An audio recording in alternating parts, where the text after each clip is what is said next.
آج 24 جنوری 2025 درس قرآن کا سلسلہ جہاں سے ہم نے ختم کیا تھا اسی سلسلے کو آگے لے کے چلتے ہیں۔ بات چل رہی تھی سورۃ البقرہ کی آیت نمبر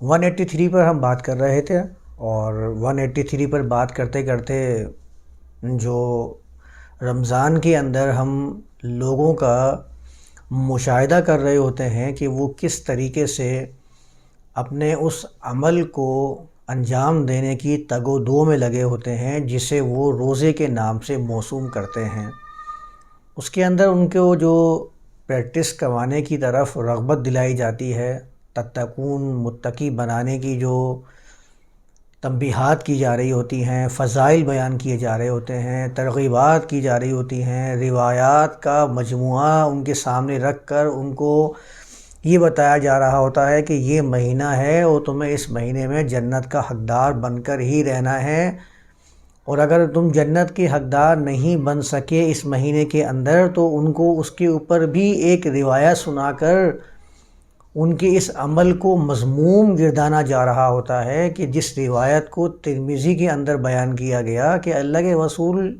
سے منسوب کیا راوی نے کہ منبر کے 3 قدم ہوتے ہیں، ہر قدم پر اللہ کے رسول نے آمین کہا۔ تو جب صحابہ کرام نے ان سے پوچھا تو اللہ کے رسول نے فرمایا کہ میں نے ایک مرتبہ جو آمین کہا تھا یہ اس پر کہا تھا کہ جس کو رمضان نصیب ہو جائے اور وہ جنت کو حاصل نہ کر سکے، تو یہ روایت سنا کر ان کو اور زیادہ ترغیب دلائی جا رہی ہوتی ہے۔ تو ہم نے ان کے اس منصب کو حاصل کرنے والا، اس مقام کو پا لینے کے طرف جانے والے ان اعمال کا جائزہ لیا تھا جو وہ روزے کی حالت میں انجام دے رہے ہوتے ہیں۔ تو سلسلہ درس قرآن کا ہم ربط وہیں سے ہی جوڑیں گے۔ میں نے اس سیشن کے آخر میں یہ بات کہی تھی کہ اس آیت میں اس موضوع کے اندر 3 آیات ہیں جس میں صیام کی فرضیت کے لیے کتب علیکم الصیام آیا ہے، اور صیام کو ہم لوگوں نے خاص کیا ہے کھانے پینے اور جنسی خواہشات سے رکنے کے لیے،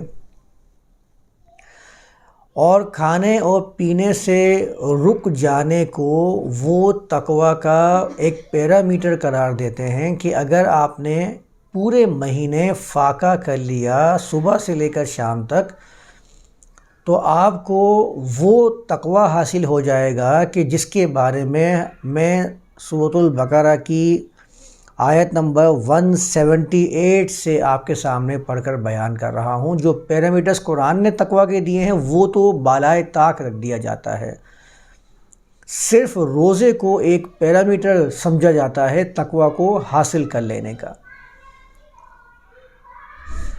تو اس کی طرف قرآن نے کہا کتب علیکم الصیام، تو انہوں نے صیام کا معنی روزہ کر دیا، اور روزے کے اندر کھانے پینے سے رک جانا یہ تقوی کو حاصل کرنے کا ایک پیرامیٹر قرار دیا گیا۔ تو میں نے وہاں پر بات یہ رکھی تھی کہ ٹھیک ہے، اگر آپ کھانے پینے سے رکنے کو کہتے ہیں کہ تقوی حاصل ہو جائے گا، تو دنیا میں کتنے ایسے علاقے ہیں جہاں پر وہاں کے رہنے والے صبح سے لے کر شام تک کیا بلکہ ایک 2 دن کے فاقہ سے اپنی زندگی گزار رہے ہوتے ہیں، تو کیا ان کو وہ تقوی حاصل ہو رہا ہے جو قرآن کی منشا ہے ان آیات کے اندر؟ یہ ہمیں خود سے ہی سوال کرنے کی ضرورت ہے، کیونکہ آپ بھی تو اس کے اوپر عمل کر رہے ہیں نا، آپ اپنے عمل کا جائزہ بھی تو خود لیں گے کہ واقعی وہ تقوی حاصل ہو رہا ہے جس کے بارے میں قرآن یہاں بیان کر رہا ہے۔ بل الانسان علی نفسہ بصیرہ قرآن کیوں کہہ رہا ہے؟ بلکہ انسان اپنے نفس پر خود بھی جائزہ لینے والا ہے، تو ہم خود جائزہ لے لیں۔ میں نے اس دن کیا کہا تھا کہ نماز کی ادائیگی کرنے والا جب کہتا ہے ان الصلاۃ تنہی عن الفحشاء والمنکر، کہ صلاۃ وہ ہے جو منکرات و فحشات سے روکنے والی ہے، روک دیتی ہے یقینی طور پر،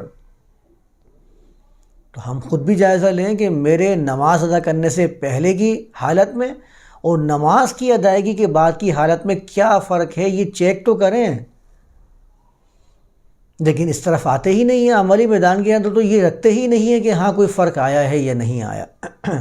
تو آپ اس کو رکھ کر چیک کر لیجئے. لعلکم تتقون قرآن کہہ رہا ہے، تقوی کا معیار بھی دے رہا ہے، اور میں روزے کے اندر فاقہ کشی کرنے کے بعد بھی وہ کیفیت حاصل نہیں کر پا رہا ہوں، شام ہوتے ہی اپنے دھندوں پر لگ جاتا ہوں، اور دن کے اندر جو بگاڑ کا باعث بن رہا ہوں اس کی تو میں معاملات پچھلے سیشن کے اندر بیان کر چکا ہوں کہ کیا حالات چل رہے ہوتے ہیں.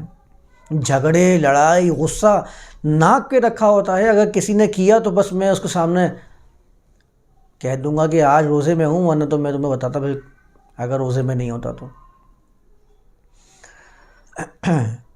ننز کا میں نے سامنے رکھا تھا کہ ننز ہوتے ہیں، منک ہوتے ہیں، راہب، راہبہ جس کو آپ اس نام سے موسوم کرتے ہیں، بال برہماچاری ہندوازم کے اندر یہ موجود ہیں. تو آپ بتائیے کہ جنسی خواہشات سے اپنے آپ کو روکنے کی بنیاد پر کیا وہ تقوی حاصل کر چکے ہیں جس کے متلاشی آپ نظر آ رہے ہیں؟ کیونکہ جب پیرامیٹر سیم ہے تو وہ چیز تو حاصل ہونی ہی چاہیے. جب آپ فارمولہ ایک اپلائی کر رہے ہیں، اس فارمولے سے نتیجہ ہر شخص کو آئے گا، چاہے وہ اپنا نام کوئی بھی رکھ دے یا کسی بھی زبان کے اندر اپنے آپ کو شمار کرنے والا ہو. پیناڈول کی گولی کھائے گا کوئی بھی کھائے، اس کے اندر جو فارمولہ ہے وہ اس پر یکساں عمل کرے گا، چاہے وہ دنیا کے کسی بھی کونے میں رہنے والا ہو، کسی بھی زبان کو بولنے والا، یا کسی بھی مسلک یا فرقے سے اپنے آپ کو منسوب کرنے والا ہو. وہ پیناڈول کی گولی تو ایک ہی طریقے سے اس پہ عمل کرے گی. یہ ہوتا ہے وہ عملی میدان، عملی جو تختہ مشق جس پر رکھ کر آپ کسی بھی چیز کا صحیح اور غلط ہونا پہچان لیتے ہیں کہ ہاں یہ فائدے کی حامل ہے یا نہیں ہے.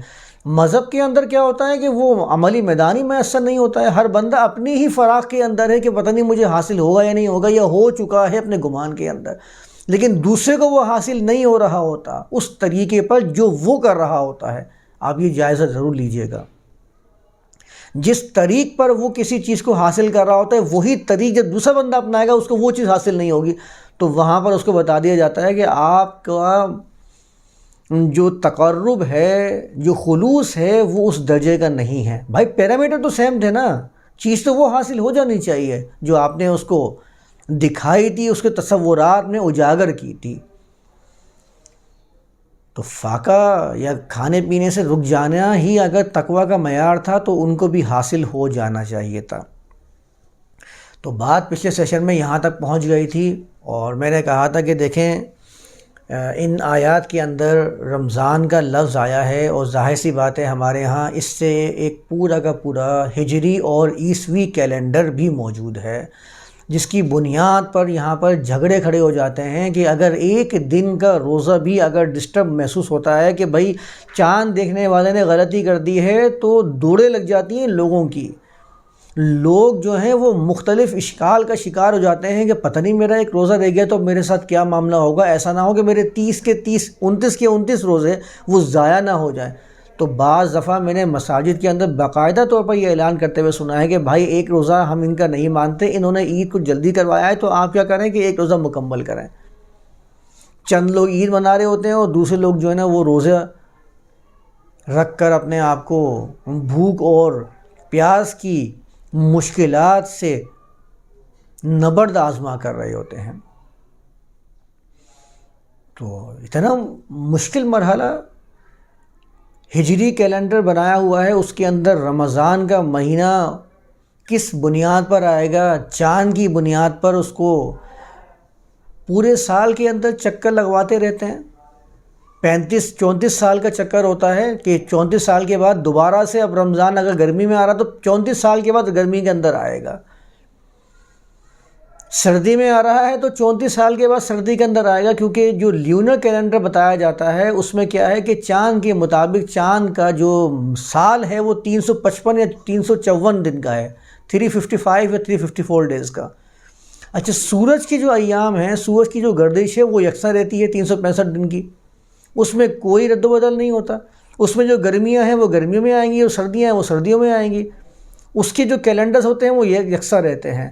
رمضان کے یہ جو اپنا ہجری کیلنڈر ہے جس کو اسلامی کیلنڈر کہا جاتا ہے، اب دیکھیں یہاں پر اسلامی اور غیر اسلامی کی بات آ جاتی ہے۔ اس بات کو ذہن نشین رکھنا ہے کہ یہ جو چاند کو دیکھ کر مہینے یا سال کو شمار کرنا، یہ صرف اسلام کے اندر ہی نہیں بلکہ دنیا کے دیگر مذاہب بھی ہیں۔ آپ ذرا گوگل پہ سرچ کیجئے، آپ کو معلوم ہو جائے گا۔ بدھزم کے اندر بھی، ہندوازم کے اندر بھی کچھ ایسے ہیں فرقے کہ جو چاند کو ہی فالو کرتے ہیں اور چاند کے مطابق اپنے تہوار، اپنے رسم و رواج کی، اپنے مذہبی پرستش کی ادائیگی کو انجام دے رہے ہوتے ہیں۔ ہم نے خواہ مخواہ وہ اسلامی کیلنڈر، میں جب جائزہ لیتا ہوں، ابھی میں نے آپ کے سامنے وہ بیان کرنے والا ہی ہوں، کیلنڈر کا پورا آج میں لے کر بیٹھا ہوں اپنے ساتھ۔ نام تو ظاہر سی بات ہے مجھے نام ہی یاد نہیں تھے جو پرانے کیلنڈر کے ہیں، میں نے سوچا آج وہ نام لکھ کر بھی آپ لوگوں کے سامنے پیش کر دوں۔ اسلامی کیلنڈر اور عیسوی کیلنڈر، یعنی کہ آپ نے جو شمسی کیلنڈر ہے اس کو نام بھی عیسویہ کہہ دیا ہے، عیسوی کیلنڈر، اور اپنا جو آپ نے استعمال کیا ہے وہ اسلامی کیلنڈر۔ آپ اسلامی کیلنڈر کی تاریخ کو ذرا جائزہ لینا شروع کریں۔ یہ اسلامی کیلنڈر ایجاد کب ہوا تھا بھائی؟ بتاتے ہیں تاریخ والے کہ یہ ایجاد ہوا تھا، اس کے موجد جو ہیں وہ عمر بن خطاب ہیں۔ اب آپ مجھے صرف یہ سمجھا دیجئے کہ عمر بن خطاب کی طرف سے یہ کیلنڈر بنایا گیا ہے تو یہ اسلامی کیسے ہو سکتا ہے؟ اسلامی کیلنڈر ہونے کے لیے ضروری تھا کہ اس کو اللہ کے رسول کی ذات سے منسوب کیا جاتا، اور چونکہ اسلام کا تعلق صرف اللہ کے رسول کی زندگی کے ساتھ ہی جڑا ہوا نہیں ہے، بلکہ قرآن تو کہتا ہے قُلْ مَا كُنْتُ بِدْعًا مِنَ الرُّسُلِ، ان سے فرما دیجئے کہ میں رسولوں میں سے کوئی نیا نہیں ہوں، اللہ کے پیغامات تو انبیاء لاتے رہے ہیں، ہمیشہ سے لاتے رہے ہیں۔ تو ایسا کیسے ہو سکتا ہے کہ آپ اسلامی کیلنڈر کو ہجری کیلنڈر کے نام سے موسوم کر کے ایک ہی شخصیت کے طرف موسوم کر دیں، جبکہ اسلام کو آپ کبھی ایک شخصیت سے موسوم نہیں کر سکتے۔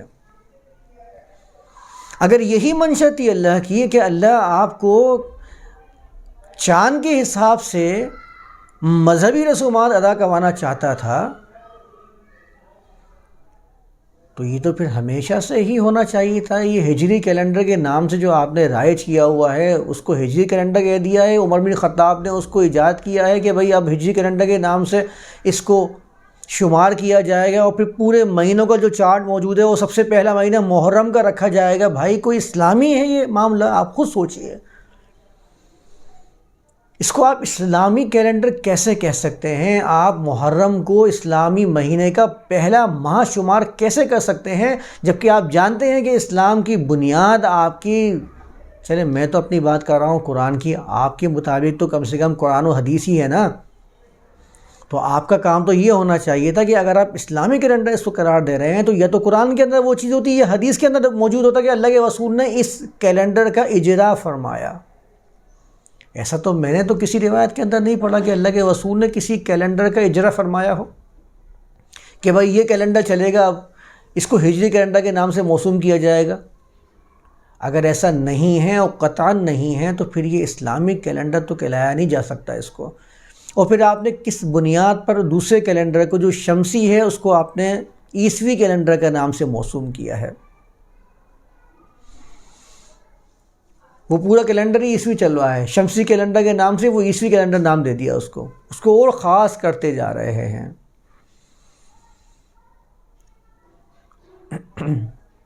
پھر کہ اللہ نے کہیں یہ قرار دیا اس بات کو کہ آپ جو اپنے مہینوں کی گنتی ہے وہ صرف چاند کے ذریعے ہی منتخب کیجئے گا، سورج کی ذریعے آپ اس کا انتخاب نہیں کر سکتے ہیں؟ کہیں قرآن نے یہ کہا ہے؟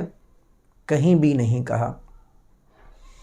ہم نے کیا کیا ہے کہ سورج اور چاند کو ہی الگ الگ معیار بنایا ہوا ہے۔ میں نے تو ایک دفعہ یہ بھی کہا تھا کہ ہمارے ہاں اتنی زیادہ تخصیص کر دی جاتی ہے کہ شمس نام کو ہم لوگ استعمال کر لیتے ہیں، جو اپنے آپ کو مسلم ڈکلیئر کرتے ہیں ان کی ہاں شمس الدین، شمس، یہ نام بڑے فخر سے رکھے جا رہے ہوتے ہیں، لیکن کیا کبھی آپ نے سورج نام دیکھا ہے کسی شخص کا؟ جبکہ فرق صرف ٹرانسلیشن کا ہے، کہ اس نے اپنے نام کو عربی زبان کے اندر شمس کہہ دیا ہے، اور اس نے اپنے اس نام کو اردو کے اندر سورج کے استعمال کر لیا ہے۔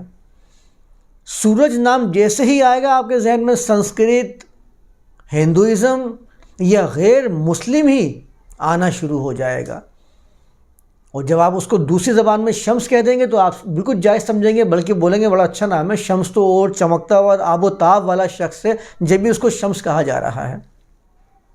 ہم تو یہاں تک آ جاتے ہیں کہ سورج کے ناموں کو مختلف زبانوں کے اندر موسوم کرنے والوں کو مختلف شخصیات قرار دے دیتے ہیں، مختلف مذاہب سے اس کو منسلک کرنا شروع کر دیتے ہیں۔ ہم کہاں اتنی ڈیپ میں جائیں گے کہ اس کیلنڈر کی قرآن نے کیا بات کی ہے اور قرآن کیا بات کر رہا ہوتا ہے۔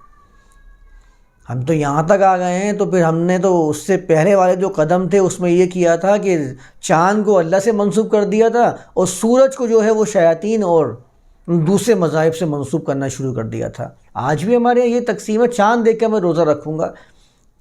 مسلمانوں کا جو مہینہ ہے وہ تو چاند سے آتا ہے۔ بھائی آپ مسلمانوں کا مہینہ چاند سے کہہ رہے ہیں، آپ مجھے کوئی ایک آیت تو بتائیے قرآن کے اندر جہاں اللہ نے کہا ہو کہ بھئی چاند سے میرا تعلق ہے، سورج سے میرا کوئی تعلق نہیں ہے۔ یہ جتنے سورج والے ہیں یہ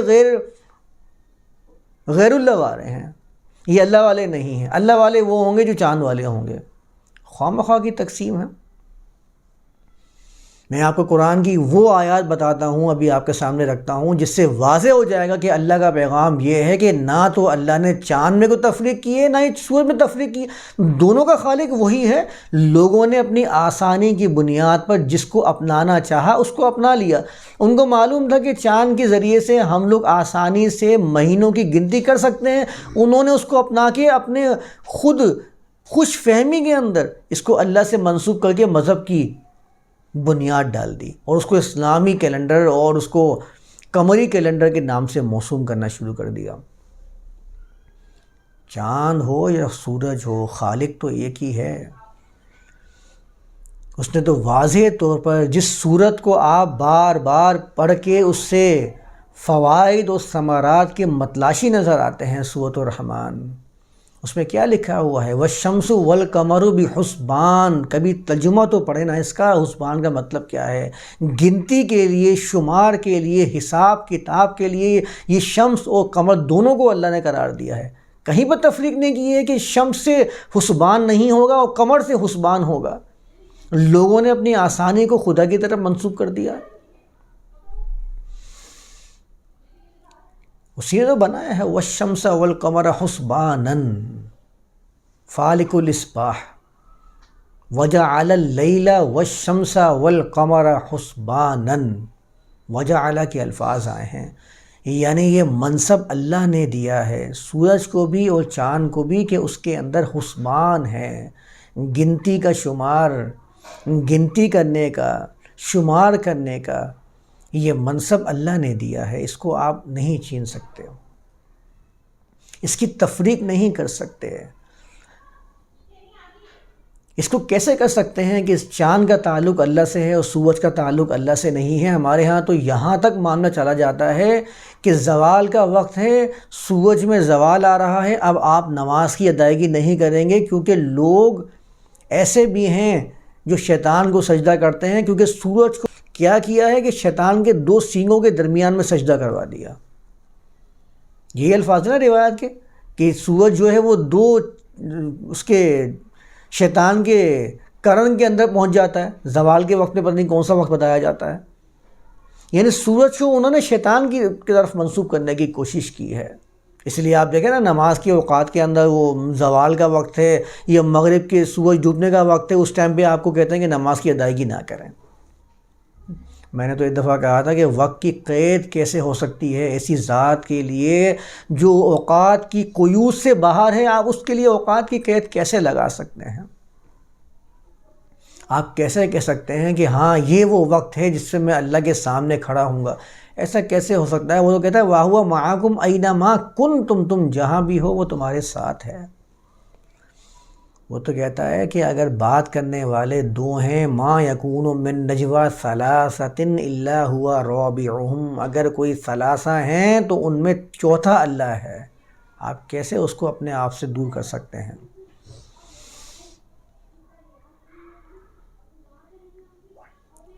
والشمس والقمر بحسبان، دونوں کو ہی یہ منصب ہے، حسبان ان کا کام ہے، ان میں کوئی تفریق نہیں ہو سکتی ہے، قرآن نے کوئی تفریق نہیں کی ہے۔ ایک مقام پہ فرماتا ہے هو الذی جعل الشمس ضیاء والقمر نورا، شمس کے ساتھ دیا کا لفظ آیا ہے اور قمر کے ساتھ نور کا لفظ آیا ہے۔ شمس اور قمر، ان کے ساتھ، دونوں کے ساتھ آپ لفظ دیکھیں، قرآن کا انتخاب دیکھ لیجئے۔ شمس کے ساتھ استعمال کرتا ہے دیا اور سورج کے ساتھ استعمال کرتا ہے نور۔ لفظوں کا انتخاب قرآن کا بڑے جامع ہے۔ دیا اور نور ویسے تو عربی زبان کے اندر مترادف المعنی سمجھے جاتے ہیں، لیکن اگر دو لفظ الگ الگ ہوں اور دونوں کا معنی بالکل یکساں ہوں، ان میں کوئی تبدیلی نہ ہو، یہ زبان کا عیب سمجھا جاتا ہے۔ اور آپ کو تو معلوم ہے کہ عربی زبان، عربی کا تو لفظ ہی فصاحت و بلاغت کا معنی دیتا ہے، تو ایسا کیسے ہو سکتا ہے کہ جو اپنے آپ کو عربی بولیں اور دوسروں کو اجمی قرار دیں؟ اجمی تو کہتے ہی غیر فصیح کو ہیں، تو ان کے ہاں ایسے لفظ پائے جاتے ہیں کہ دو الگ بھی ہوں، معنی میں کوئی اختلاف نہ ہو، بالکل سیم معنی ہو، ایسا ممکن نہیں ہے۔ اصل میں دیا عربی زبان کے اندر ایسی روشنی کو کہتے ہیں جو کسی سے خارجی نہ لی گئی ہو بلکہ جوہری و داخلی ہو، اس کے لیے دیا آتا ہے۔ اور نور ایسی روشنی کے لیے آتا ہے جو خارج سے لی گئی ہو، جو اس کی جوہری صفات کے اندر داخل نہ ہو بلکہ دوسرے کی مدد سے وہ باہر نکل رہی ہو، اس کو عربی زبان میں اس کے لیے نور کے لفظ کو بیان کیا جاتا ہے۔ اسی تو وہاں پر شمس کے لیے دیا آیا ہے اور چاند کے لیے نور آیا ہے۔ اور آج ہم اس بات کو اچھی طرح جانتے ہیں کہ سورج کی روشنی جو ہے وہ تو اپنی ہے، داخلی ہے، لیکن چاند روشنی کے لیے سورج کا محتاج ہے، پیچھے لگا ہوا ہے۔ تلاہا والقمر اذا تلاہا، تلاہا کا مطلب یہ ہوتا ہے عربی زبان کے اندر کسی کے پیچھے پیچھے، کیسا قرآن نے بیان کیا ہے زبردست طریقے سے، والقمر اذا تلاہا، چاند تو پیچھے پیچھے لگا ہوا ہے روشنی کے لیے، سورج کے پیچھے پیچھے بھاگ رہا ہے۔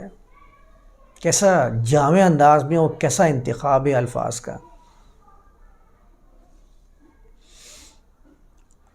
هو الذی جعل الشمس ضیاء والقمر نورا، آگے فرماتا ہے وَقَدَّرَهُ مَنَازِلَ، ہو کی ضمیر جا رہی ہے قمر کی طرف، اس نے اس کی منزلوں کو مقدر کر دیا ہے، اس کی تقدیر بنا دی ہے، منازلہ، منزلیں متعین کر دی ہیں چاند کی۔ اور آگے فرماتا ہے لِتَعْلَمُوا عَدَدَ السِّنِينَ وَالْحِسَابِ، اس نے یہ دونوں کے ساتھ جو منصب دیا ہے، جو دونوں کے ساتھ اس نے اس قانون کو رواں رکھا ہے کہ شمس کو دیا بنایا اور قمر کو نور بنایا، فرماتا ہے لی، عربی زبان میں لی کا مطلب ہوتا ہے کہ اس کام کو انجام کیوں دیا گیا، اس لیے لِتَعْلَمُوا عَدَدَ السِّنِينَ وَالْحِسَابِ، اس کام کو انجام کیوں دیا ہے اس نے، تاکہ تم لوگ سنین، سالوں کی، اوقات کی، حساب کی گنتی کر سکو، جان سکو کہ سالوں کا اور حساب دن کا کیا ہے۔ تمہارے جاننے کے لیے، تمہارے پیمانے کے لیے اس نے چاند اور سورج دونوں کو متعین کیا ہے۔ لوگوں نے کیا کیا کہ مذہب کا لبادہ اڑا کر چاند کو الگ کر دیا اپنے آپ کو خاص کرنے کے لیے، اور سورج کو غیر مسلم قرار دے کر سورج کے ماننے والوں کو الگ کر دیا اپنے آپ سے۔ گویا کہ ایسا ہو گیا کہ سورج کا خدا اور ہے اور چاند کا خدا اور ہے۔ ایسا معلوم ہو رہا ہے کہ اللہ صرف اور صرف رضامندی کا اظہار ان کے ساتھ کرتا ہے جو چاند کے مطابق اپنے رسم و رواج کی پابندی کرتے ہیں، ان کو اللہ والا قرار دیا جائے گا اور باقی غیر اللہ والے ہوں گے۔ بالکل باطل تفریق قرآن کی ایک آیت نے ہی، یہ سورہ یونس کی آیت میں نے بیان کی ہے، اس آیت نے ہی واضح کر دیا ہے اس غلطی کو، اس کا بطلان کھول کر رکھ دیا ہے۔ یہاں پر کچھ لوگ اشکال یہ بھی پیش کرتے ہیں کہ وَقَدَّرَهُ مَنَازِلَ آیا ہے کہ اس نے اس کی منزلوں کو طے کر دیا، مقرر کر دیا، تو آگے جو لِتَعْلَمُوا آیا ہے وہ یہ سمجھتے ہیں، بلکہ یہ باور کروانے کی کوشش کرتے ہیں کہ یہاں پر اس آیت میں مراد صرف اور صرف چاند کی منزلوں سے سنین اور حساب کیا جائے گا۔ ان کے اشکال کو رفع کرنے کے لیے بھی ایک آیت میں آپ کے سامنے بیان کر دیتا ہوں۔ اس آیت میں اللہ نے بیان فرمایا ہے، سورہ اسراء کی آیت ہے، وَجَعَلْنَا اللَّيْلَ وَالنَّهَارَ آیَتَيْن۔ اب دیکھیں، نہار اور لیل کا لفظ جب بھی آتا ہے قرآن کے اندر تو سیاق و سباق متعین کر دیتا ہے۔ یہاں سیاق و سباق بتا رہا ہے کہ لیل اور نہار سے مراد سورج اور چاند کی بات چل رہی ہے۔ ہم نے رات اور دن کو آیات بنایا ہے، 2 آیتیں بنایا ہے، 2 نشانیاں بنایا ہے، جس سے خالق حقیقی کی حقیقت کو جانا جا سکے۔ وَجَعَلْنَا اللَّيْلَ وَالنَّهَارَ آیَتَيْن فَمَحَوْنَا آیَتَ اللَّيْلِ، پس ہم نے رات کے آیت کو مٹا دیا ہے۔ وَجَعَلْنَا آیَتَ النَّهَارِ مُبْصِرَةً، دیکھیں یہاں پر ذکر کیا ہے، ہم نے دن کی آیت کو بصیرت کرنے والا، روشن کرنے والا بنایا ہے۔ لِتَبْتَغُوا فَضْلًا مِّن رَبِّكُمْ، اب آپ دیکھتے جائیے لی کہاں کہاں آ رہا ہے، یہ لِتَبْتَغُوا فَضْلًا مِّن رَبِّكُمْ، لِتَبْتَغُوا لی آیا ہے، یہ کس لیے آیا ہے؟ خاص طور پر قرآن دن کی ہی بات کر رہا ہے، سورج کی بات کر رہا ہے، اس کے بارے میں کہہ رہا ہے لِتَبْتَغُوا، تاکہ تم لوگ فَضْلًا مِّن رَبِّكُمْ، اپنے رب کا فضل تلاش کر سکو۔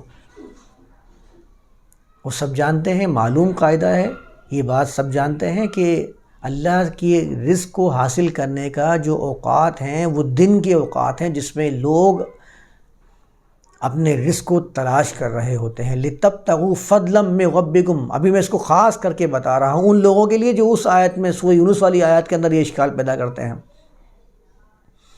اور آگے ہی دوبارہ سے وَلِتَعْلَمُوا عَدَدَ السِّنِينَ وَالْحِسَابَ آیا ہے۔ اب آپ حساب لگا لیجیے، لِتَبْتَغُوا جس کے ساتھ آیا ہے اسی کے بارے میں وَلِتَعْلَمُوا عَدَدَ السِّنِينَ وَالْحِسَابَ آیا ہے۔ اس آیت سے واضح ہو جاتا ہے کہ اللہ نے اس آیت میں خاص طور پر سورج کو سنین اور حساب کے لیے متعین کیا، سرفراز فرمایا ہے اس چیز سے کہ تم دن میں، یعنی کہ سورج کو اپنا حساب کتاب کا ذریعہ بنا دو۔ یہ ان لوگوں کے لیے بتا رہا ہوں کہ جنہوں نے وہاں اس آیت میں، سورہ یونس کی آیت میں اشکال پیدا کیا ہے، ورنہ یہاں پر بھی میں آپ کو واضح کروں گا کہ اس میں بھی اللہ نے دن اور رات دونوں کو معیار قرار دیا ہے، یہ تعلموا عدد السنین والحساب کا۔ اور وہ بھی ذہن میں رکھ لیں جو اس میں مزید اشکال پیدا کرتے ہیں کہ رات اور دن کی بات ہوئی ہے، قرآن نے رات اور دن کو ہی سورج اور چاند کے لفظوں سے موسوم کیا ہے۔ آپ سورہ یاسین میں اٹھا کر دیکھ لیجئے، لَلشَّمْسُ يَنبَغِي لَهَا أَن تُدْرِكَ الْقَمَرَ، آیت شروع یہاں سے ہوئی تھی، شمس اور قمر کے الفاظ آئے تھے کہ شمس کی یہ مجال نہیں ہے کہ وہ قمر کو جا پکڑے۔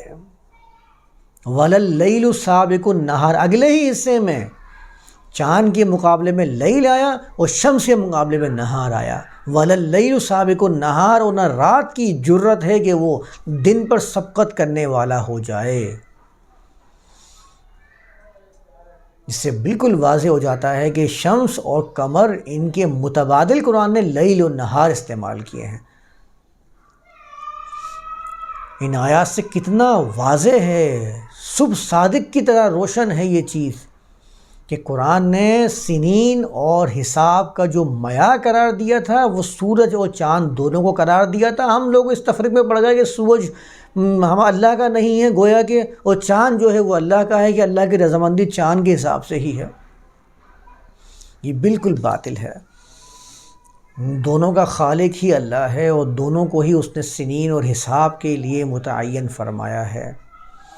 لوگوں نے اپنی آسانی کو خدا کی طرف منسوب کر دیا کہ مجھے آسانی ہے، مجھے معلوم چل رہا ہے کہ ہاں بھئی آج چاند گھٹ رہا ہے، بٹ رہا، کم ہو رہا ہے، زیادہ ہو رہا ہے، تو میں نے اس کے حساب سے اپنا لیا، میں نے اس کے حساب سے گنتی کرنا شروع کر دی اور اس کو خدا سے منسوب کر دیا۔ اور جو سورج کے حساب سے کرنے والے ہیں ان کو اپنے آپ سے بالکل ہی جدا سمجھنا شروع کر دیا، نہیں یہ تو کوئی دوسرے لوگ ہیں، یہ وہ لوگ نہیں ہیں جو ہم ہیں۔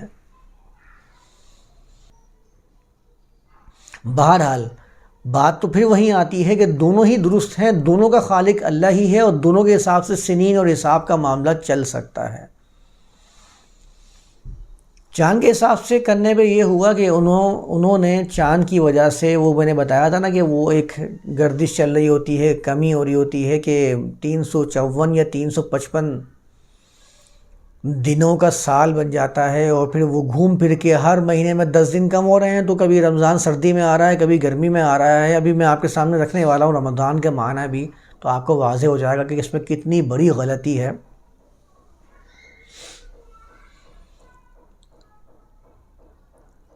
تو ہجری کیلنڈر ہو یا عیسوی کیلنڈر، آپ اس کو قرار دیں، ناپنے کے، جانچنے کے معیار مختلف ہو سکتے ہیں، نام مختلف ہو سکتے ہیں، لیکن یہ دونوں اسی منصب سے سرفراز ہیں کہ اللہ نے ان کو لِتَعْلَمُوا عَدَدَ السِّنِينَ وَالْحِسَاب قرار دیا ہے۔ آپ اس میں کوئی تفریق نہیں کر سکتے۔ ہمارے پاس جتنے بھی روایات موجود ہیں چاند کے حساب سے مہینہ کرنے والی، وہ ساری کی ساری خاص طور پر میں نے دیکھا کہ رمضان کے بارے میں ہی ملتی ہیں، کہ رمضان کا چاند دیکھ لو، روزے پورے کرو۔ چاند 29 کا بھی ہوتا ہے، 30 کا بھی ہوتا ہے۔ اگر تمہیں چاند کے معاملے میں ابہام ہو جائے، اشکال ہو جائے، تو تم کیا کرو کہ 30 دن پورے کر لو۔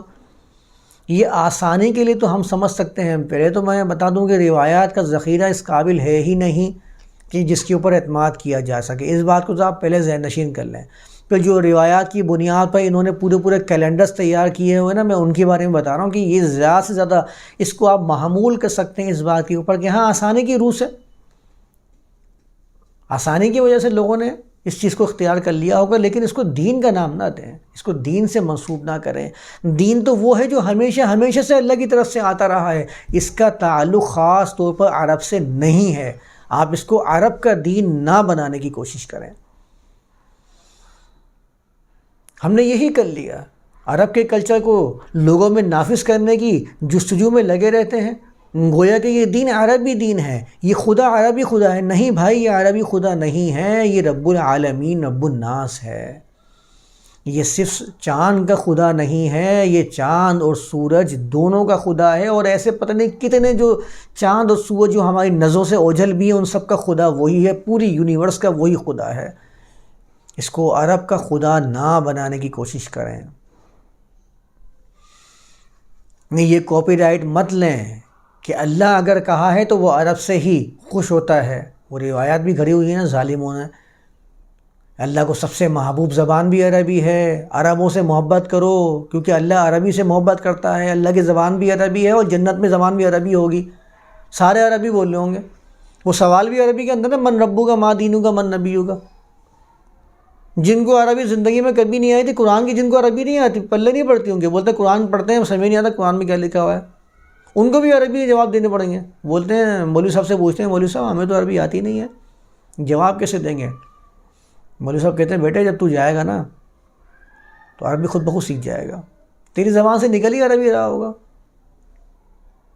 یہ وہ جوابات ہیں وہ تیار کیے ہوئے ہیں ہم لوگوں نے، کس بنیاد پر؟ روایات کی بنیاد پر۔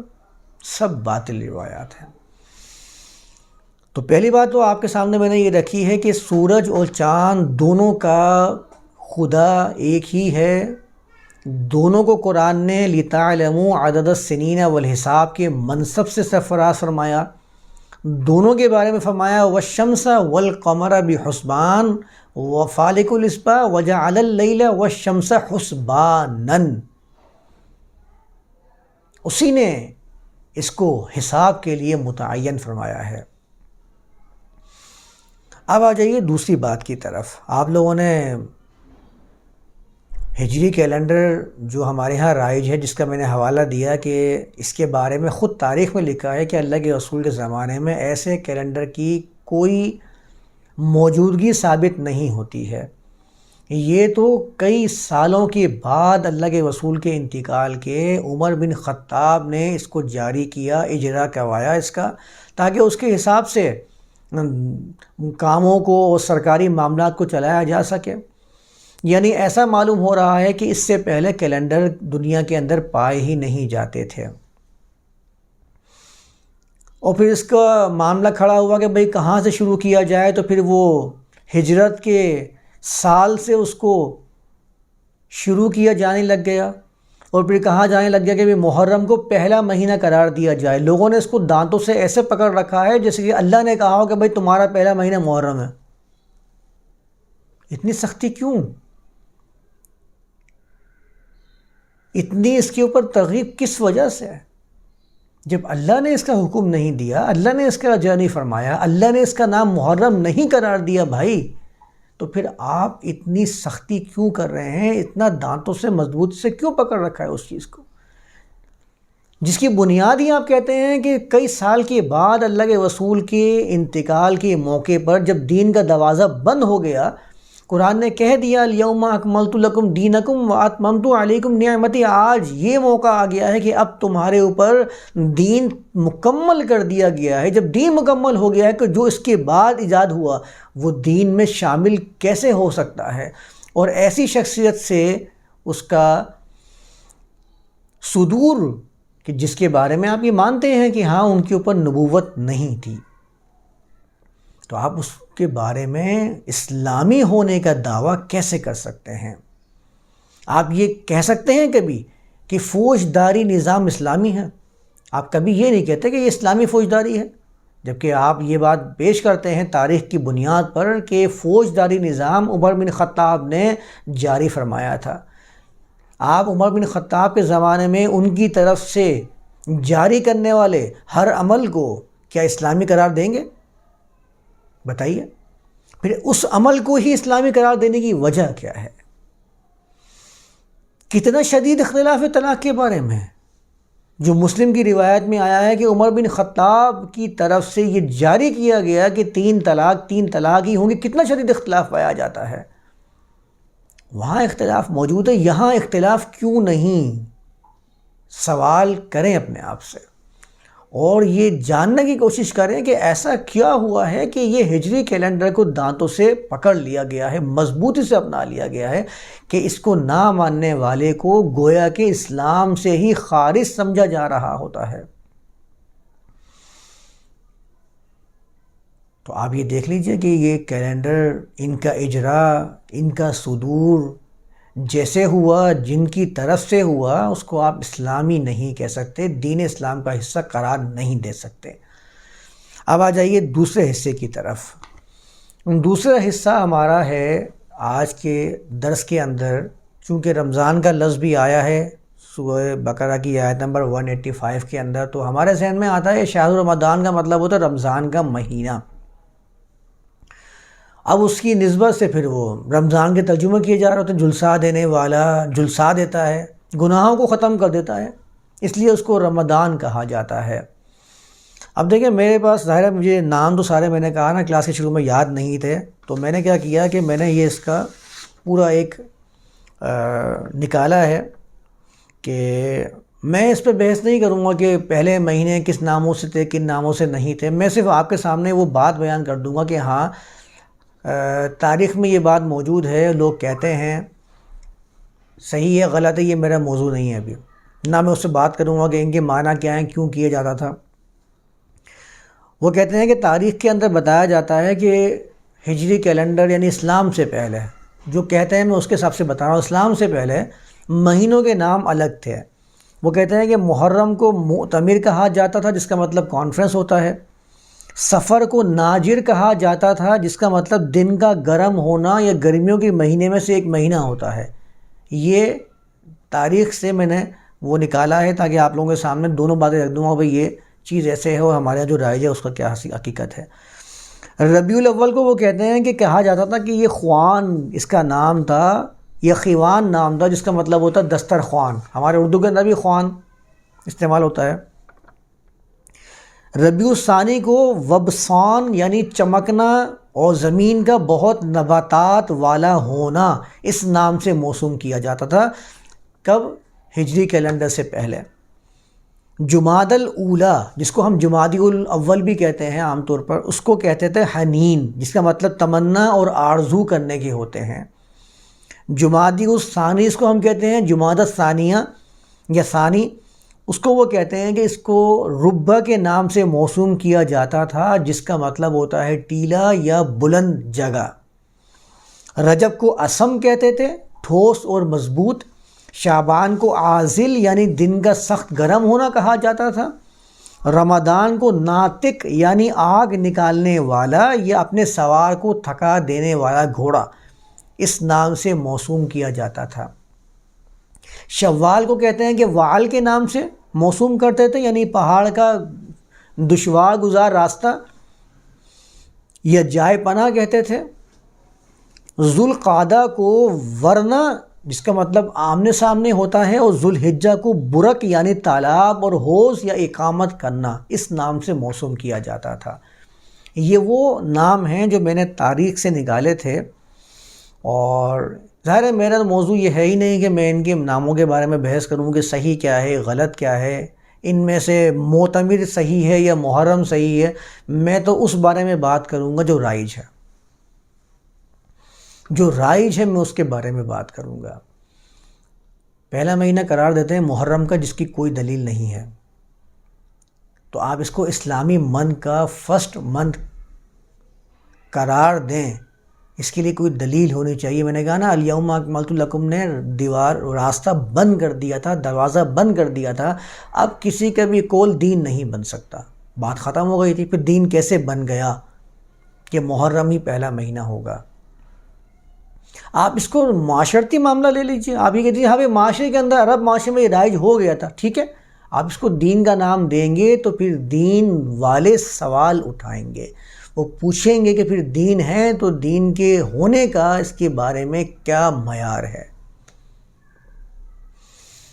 کہتے ہیں محرم، محرم کا مطلب ہوتا ہے عربی زبان میں حرم سے ہے احترام، آپ لوگوں نے سب دیکھا ہے، حرام کا لفظ تو استعمال کرتے ہی رہتے ہیں ہم لوگ، آپ کو معلوم ہے محرم کا مطلب ممنوعہ اور محترم، اور پھر نادانوں نے ظالموں نے ان ناموں کو، پھر جو قرآن کے اندر جو 4 مہینوں کا ذکر آیا کہ 4 مہینے اللہ نے حرام کر دیے ہیں، ان میں محرم کو بھی استعمال کر لیتے ہیں۔ وہ میرا بھی موضوع نہیں ہے، میں اس کے بعد میں بات کروں گا کہ اللہ نے 4 مہینے کہا بھی ہے یا اس کا معنی کیا ہے، وہ ہم دیکھ لیں گے۔ تو محرم کرا دیتے ہیں، اور اس کے اندر بھی میں تھوڑا ایک نقطہ بیان کر دوں کہ کہتے ہیں نا کہ اللہ تعالیٰ نے زمین و آسمان بنانے کے بعد 4 مہینے حرمت والے قرار دیے تھے، تو بھائی بھی محرم کیا اللہ تعالیٰ نے آپ کو بتایا تھا کہ محرم ہوگا اس کا مہینے کا نام؟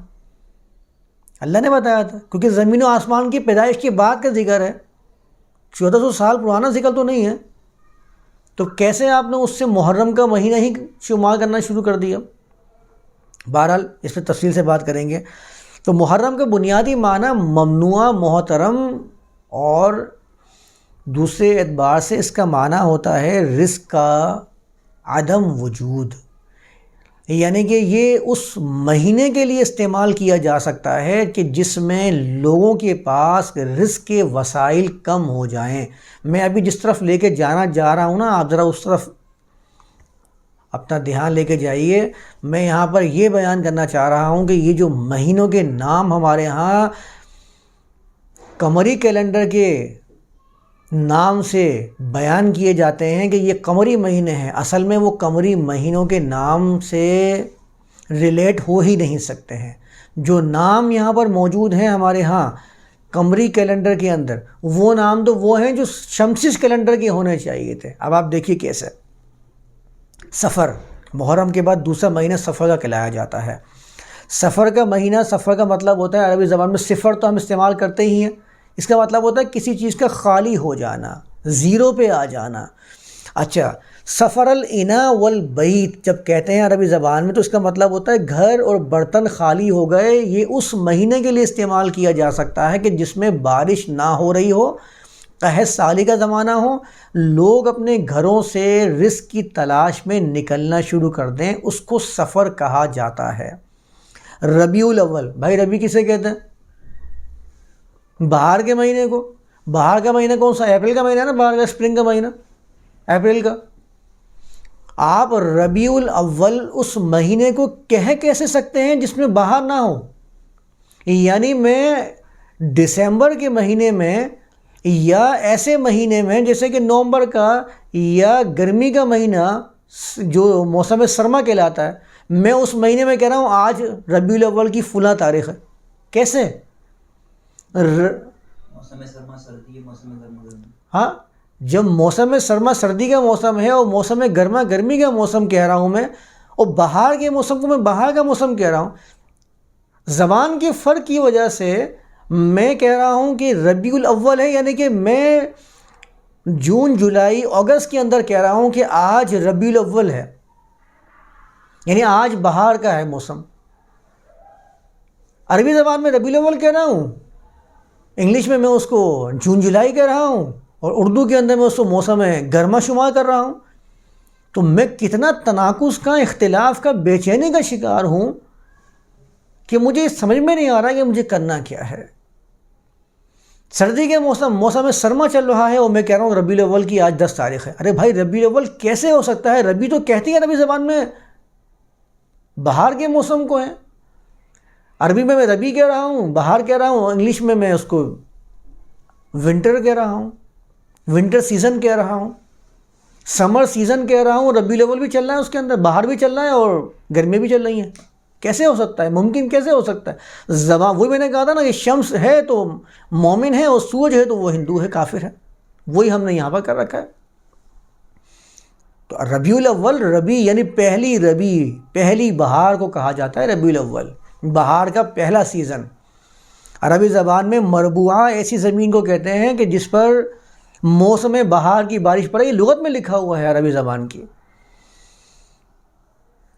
مرابع عربی زبان کے اندر موسم بہار میں ہونے والی بارشوں کو کہا جاتا ہے، موسم بہار میں ہونے والی بارشوں کو کہا جاتا ہے. میں عربی زبان میں ربیع کہہ کے اس کو سمجھ میں لے کے جا رہا ہوں جون جولائی کے اندر. تو یہ میری غلطی ہے، یہ میرے علم کا مقام ہے. ذالک مبلغہم من العلم، اور میں ظالم اس کو اللہ سے موسوم کر رہا ہوں. کیا ربیع کا مطلب چوتھا بھی ہو سکتا ہے؟ 4 وہ میں لا رہا ہوں نا، ربیع تو اربعہ نہیں آیا کیا؟ ربع، اربع. ہم جب ربع کہتے ہیں قرآن کے اندر ہم 4 حصوں میں تقسیم کرتے ہیں، 3 حصوں میں، ربع، نصف، ثلاثہ اور ختم. تو ربع کا مطلب کیا ہوتا ہے؟ اس کو ہم ہمیشہ چوتھائی سے منسوب کرتے ہیں، لیکن جب ربیع الاول آتا تو وہ چوتھا مہینہ نہیں ہوتا بلکہ وہ مہینہ تیسرا ہوتا. اب سوچنے کی بات ہے، سوچیں ذرا اس چیز کو. یہ میں سارے جو ترجمے یہاں پر میں نے ٹائپ کیے ہیں، لکھے ہیں نا، سارے یہ میں نے لغت سے نکال کے یہاں پر درج کیے ہیں تاکہ آپ لوگوں کے سامنے آ جائیں. عربی زبان میں ربعون کہتے ہیں موسم بہار گزارنے کی جگہ، اس کو ربعون کہا جاتا ہے جہاں پر موسم بہار کا مہینہ گزارا جائے.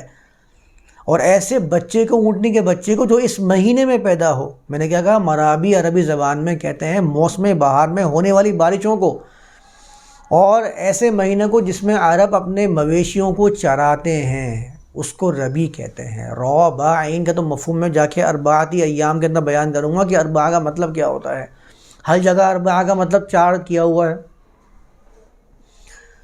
تو آپ دیکھ لیجئے ربیع الاول پہلی ربیع اور ربیع الثانی بہار کا دوسرا موسم ہوتا ہے، یعنی اسپرنگ کا دوسرے مہینے کو، دوسرے موسم کو ربیع الثانی کہا جاتا ہے.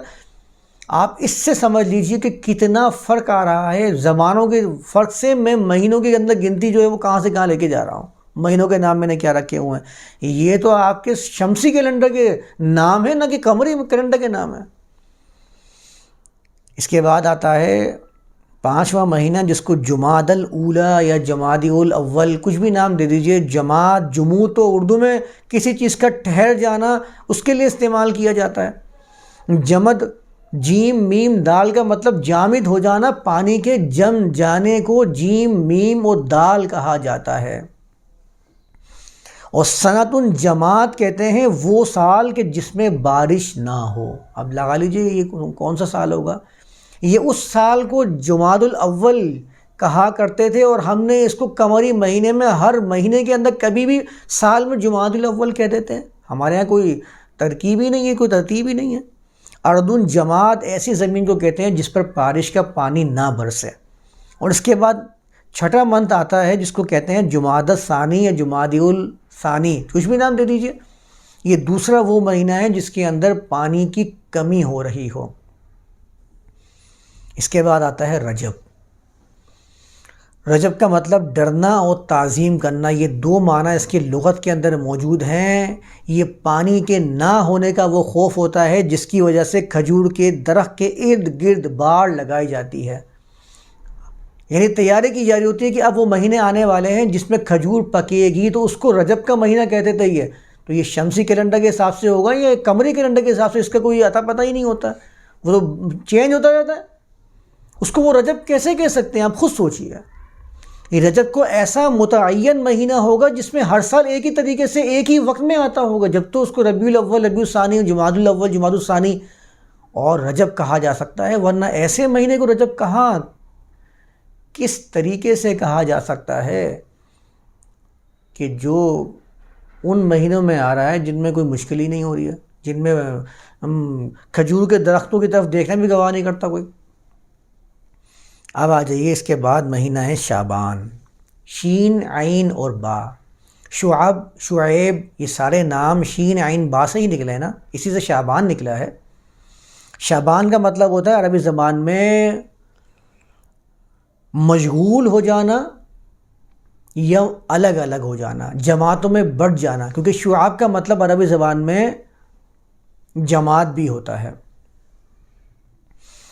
اور لغت میں ہی میں نے باقاعدہ یہ چیز پڑھی ہے کہ عرب جب پانی کی تلاش میں جماعتوں کی شکل میں نکلا کرتے تھے اس مہینے کو شعبان کہتے تھے، اور ظاہر ہے یہ مہینہ وہی ہو سکتا ہے جو موسم گرما کے اندر آئے، یہ وہ ہو ہی نہیں سکتے تھے موسم سرما میں آ جائے۔ اور شعبان کے بعد آتا ہے رمضان، را میم اور داد کا لفظ عربی لغت کی کسی بھی لغت کا جائزہ لے لیجئے، ہمیشہ اتنی شدید گرمی کے لیے استعمال ہوتا ہے کہ جس میں اونٹنی کے بچے کے پاؤں گرمی کے باعث ریت سے جلنا شروع کر دیں۔ میں نادان، دسمبر کی ٹھنڈ پڑ رہی ہے، شدید ٹھنڈ میں کہہ رہا ہوں آج رمضان ہے، ارے بھائی رمضان کا مطلب ہے گرمی کا موسم، آپ کہہ رہے ہیں گرمی جو ہے نا وہ دسمبر میں آئی ہوئی ہے، اب رمضان آ گیا دسمبر کے اندر۔ یعنی زبانوں کے فرق کی وجہ سے میں اس کو اردو میں سردی کہہ رہا ہوں اور عربی میں گرمی کہہ رہا ہوں، میں عجیب و غریب تناقض کا شکار ہوں۔ ایسا کیسے ہو سکتا ہے کہ میں ایک زبان میں اس کو رمضان یعنی گرمی کا مہینہ بھی کہوں اور دوسری زبانوں کے اندر میں اس کو ونٹر بھی کہوں اور سردی بھی کہوں؟ یہ ممکن نہیں ہے، لیکن مذہب میں ہر چیز ممکن ہو جاتی ہے، کیونکہ مذہب کا خاصہ یہ ہوتا ہے کہ جو ناممکن ہے اس کو ہی ممکنات میں شمار کرو گے تو ہی تم سب سے زیادہ مومن بن کے سامنے آؤ گے۔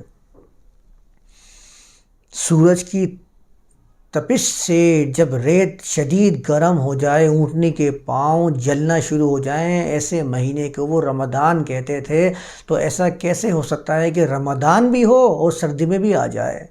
ایسا کیسے ہو سکتا ہے کہ رمضان بھی ہو اور اس کے اندر تبدیلی آتی رہے، گھومتا رہے، کبھی آ رہا ہے دسمبر میں، کبھی جنوری میں آ رہا ہے، کبھی جو ہے وہ سپٹمبر میں آ رہا ہے، کبھی ربیع کے اندر ہی آ گیا، ربیع الاول میں آیا ہوا ہے رمضان۔ ربیع الاول یعنی کہ اسپرنگ کے مہینے میں رمضان چل رہا ہے، گرمیاں چل رہی ہیں، کوئی سوچے گا؟ آپ دونوں کا ترجمہ کر کے ساتھ میں رکھ کے دیکھ لیجئے، رمضان کو رکھ لیجئے گرمی کو، اور ساتھ میں آپ دسمبر کا ترجمہ کر لیجئے، دسمبر کا جو ہم اردو میں کرتے ہیں سردی کا موسم، رکھ کے دیکھیں، آپ کو خود ہی آئیڈیا ہو جائے گا آپ کیا کر رہے ہیں۔ اب آ جائیے رمضان کے بعد شوال، شین واو لام سے بننے والا یہ لفظ تشویل اللبن، تشویل البعر یا کچھ بھی استعمال کر لیجئے، تشویل الناقہ، یہ تشویل کا لفظ استعمال ہوتا ہے عربی زبان میں تشویل الماء، جب پانی کی کمی ہو جائے، شارٹیج ہو جائے، دودھ دینا چھوڑ دیں اونٹنی۔ آپ دیکھ لیں جون کے بعد جولائی اور یہ جو اگست آ رہا ہوتا ہے، جون کے بعد جولائی میں کتنی شدید گرمی انتہا کو پہنچ جاتی ہے۔ ایسے علاقوں میں جہاں پانی کی کمی ہوتی ہے وہ اور کمی بڑھتی چلی جاتی ہے، ایسے موسم کو کہا جاتا ہے۔ اور ظاہر سی بات ہے یہ ہر زمانے میں آتا ہوگا اور ایک جیسا ہی آتا ہوگا، ایسا نہیں ہو سکتا کہ پہلے وہ گرمی میں آئے پھر سردی میں آ کے شوال کہنا شروع کر دیں۔ یہ ایسے موسم کو شوال کہتے تھے کہ جس میں پانی کی کمی کی وجہ سے اونٹنی کا دودھ کم ہو جاتا تھا، اتنی شدید گرمی کی وجہ سے۔ تو یہ کون سا مہینہ ہو سکتا ہے؟ سردی کا؟ یہ تو وہ گرمی کا موسم ہو سکتا ہے جس میں پانی کی کمی ہو جائے، اس کو یہ شوال کہا کرتے تھے عربی زبان کے اندر۔ اس کے بعد آتا ہے ذوالقعدہ، بیٹھنے والا مہینہ کون سا ہو سکتا ہے؟ عرب کے صحراؤں کے اندر کون سا مہینہ بیٹھنے والا ہو سکتا ہے؟ جب ان کو معلوم ہو کہ ہاں بارشیں ہو جائیں گی، پانی کا مسئلہ ختم ہو جائے گا، ہم جو محنتیں مشقتیں کر رہے تھے پانی کے لیے ڈھونڈتے پھر رہے تھے وہ مشقتیں ختم ہو جائیں گی ہماری، اس کو ذوالقعدہ کہا جاتا تھا۔ اور اس کے بعد جو ذوالحجہ تھا، اس کا مطلب ہوتا ہے قصد و ارادے والا، اس کو ذوالحجہ کہتے تھے۔ اب آپ اندازہ لگا لیجئے، جانچ لیجئے، جائزہ لے لیجئے، چھان پھٹک کر لیجئے اور مجھے خود بتائیے کہ کیا ایسا ممکن ہے کہ آپ رمضان اور شوال بھی کہیں اور وہ سردی میں بھی آ رہا ہو، یہ ممکن نہیں ہے، یہ بالکل غلط ہے جو ہمارے ہاں رائج کیا ہوا ہے۔ لہٰذا آپ کو یہاں تک تو بات سمجھ میں آ گئی ہے کہ ہجری کیلنڈر اور شمسی کیلنڈر کی تقسیم، چاند اور سورج کی خداؤں کی تقسیم، یہ میں تقسیم خداؤں کی ہی کہوں گا، آپ چاہے اس کو تسلیم نہ بھی کریں، لیکن عمل ہمارا ایسا ہے کہ ہم نے گویا کہ خداؤں کو تقسیم کر لیا ہے کہ اس کا کریٹر کوئی اور ہے اور اس کا کریٹر کوئی اور ہے۔ اور اس کے بعد جو ہمارے ہاں رائج مہینے، میں نے ان کی تو بات ہی نہیں کی جو جس کو وہ ایام جاہلیت کا کیلنڈر قرار دیتے ہیں، میں نے تو اس کیلنڈر کی بات کی ہے جس کو وہ اسلامی کیلنڈر کے نام سے موسوم کرتے ہیں۔ تو یہ تو ہو ہی نہیں سکتا کہ اسلامی کیلنڈر آپ کہہ رہے ہوں، نام جو آپ نے منتخب کیے ہوں وہ نام وہ ہوں کہ جس کے اندر ہمیں یہ واضح ہو جائے کہ یہ کیلنڈر وہ کیلنڈر ہے کہ جو ہر سال میں ایک ہی وقت میں آنا اس کا ممکن ہو سکتا ہے، ورنہ یہ نہیں ہو سکتا کہ عرب والے رمضان اور شوال بھی کہہ دیں اور سردی میں لے آئیں۔ لوگ کہہ رہے ہوں اب تو ونٹر چل رہا ہے، عرب کے لوگ وہاں پر جا کے نہیں ونٹر تھوڑی، اب تو رمضان چل رہا ہے۔ دوسرے علاقے میں عرب کے لوگ جا رہے ہیں، وہ کہہ رہے ہیں بھائی رمضان ہے، وہ نہیں رمضان تھوڑی، ابھی تو سردیاں چل رہی ہیں، رمضان کہاں سے آ گیا؟ وہ کیسا ہوگا معاملہ؟ اس کو صحیح سمجھا جائے گا یا نادانی سمجھی جائے گی؟ اگر وہی لوگ ان کے رمضان کے موسم میں جائیں، گرمی کے موسم میں جائیں اور وہ کہنا شروع کر دیں کہ ابھی جو ہے وہ گرمیاں نہیں ہیں بلکہ ونٹر چل رہا ہے، دسمبر چل رہا ہے، تو کیا عرب والے ان کو صحیح قرار دیں گے؟ صحیح تسلیم کریں گے؟ کیا ہم صحیح تسلیم کریں گے ایسے شخص کو جس کو ہم یہ کہتے ہوئے سنیں کہ جون جولائی میں سردیاں چل رہی ہیں؟ آپ تو مذاق اڑانا شروع کر دیں گے، مذاق ہی اڑاتے ہیں اگر کوئی شخص ایسا کہہ دیتا کہ بھائی جون جولائی چل رہا ہے، گرمیاں چل رہی ہیں، لیکن وہ دوسری زبان میں کہنے ونٹر ہے۔ زبانوں کا فرق ہی آ رہا ہے نا، آپ بولیں گرمی، بولا نہیں ونٹر ہے، آپ کیا کہیں گے؟ مذاق اڑائیں گے نا۔ یہی آپ چیز سمجھ لیں کہ رمضان اور شوال بھی کہیں گرمی کو بھی، اور آپ کہیں کہ نہیں وہ تو دسمبر میں آ رہا ہے، سردیوں میں آ رہا ہے۔ آپ تو رمضان سردیوں میں آیا، آپ تو موجے ہی موجے ہیں، دن بھی چھوٹا ہے،